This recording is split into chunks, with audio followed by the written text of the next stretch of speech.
టెక్నికల్గా cooking oil refinement అనేది 5 ప్రాసెస్లలో జరుగుతుంది.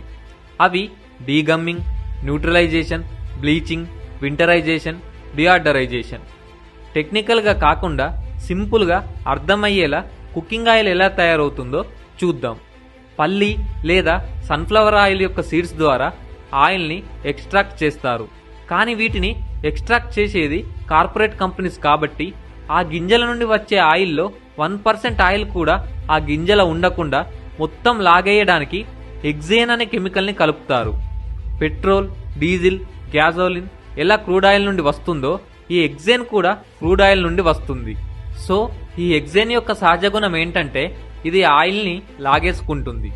ఎగ్జాంపుల్ చెప్పాలంటే మన చేతికి గాని ఏదైనా వస్తువుపై పడ్డ పెయింట్ని తొలగించాలంటే టర్పెంటైల్ని యూజ్ చేసి తీసేసుకుంటాం కదా. సో యాజ్ ఇట్ ఈస్ ఈ హెక్సేన్ని ఆయిల్